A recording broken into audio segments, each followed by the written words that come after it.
System की अगर अपन बात करें तो नंबर सिस्टम बेसिकली आपने बचपन से लेके आज तक जो सारे नंबर्स देखे हैं एक्सेप्ट कॉम्प्लेक्स नंबर्स, उनके बारे में आपको बेस बनाना पड़ेगा। ऑड इवन पता होना चाहिए, प्राइम नंबर्स क्या होते हैं, को प्राइम क्या होते हैं, ट्विन प्राइम क्या होते हैं, all these things that you need to revise. ठीक है, साथ ही साथ आपको HCF एंड LCM भी पता होना चाहिए। फ्रैक्शंस का HCF LCM कैसे निकालते हैं अपन, ये सारी चीज़ें भी आपको पता होनी चाहिए, इनसे प्रॉपर्टीज पता होनी चाहिए इनकी। Other than that you are going to study factors and details, number of factors कैसे निकालते हैं, सम ऑफ फैक्टर्स कैसे निकालते हैं, प्रोडक्ट ऑफ फैक्टर्स कैसे निकालते हैं। Very interesting and very formula oriented, तो ये चैप्टर पढ़ने में भी आपको काफ़ी मज़ा आने वाला है। साथ ही साथ आप यहाँ पे देखोगे factorial.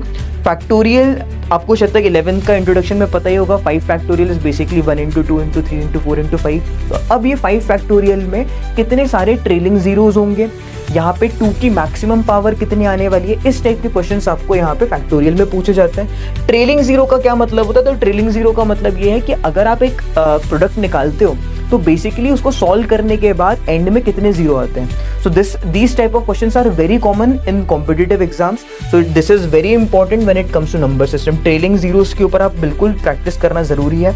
Unit digit again a very important topic. अगर मैं आपसे बात करूँ 2 की पावर 35 और मैं आपसे पूछूं कि इसका यूनिट्स प्लेस पे क्या आएगा, so these are the type of questions that can be asked when it comes to units digit. ठीक है, रिमाइंडर्स वेरी इंपॉर्टेंट टॉपिक, इसके ऊपर अभी पिछले 2 साल से क्वेश्चंस आ ही रहे हैं। तो reminders again a very important topic. तो रिमाइंडर्स में क्या होता है, बेसिकली मैं अगर आपसे पूछ लूँ कि 2 की पावर 35 अगर मैंने 3 से डिवाइड कर दिया, so what is going to be the reminder. इस टाइप के प्रॉब्लम्स आप देख सकते हो।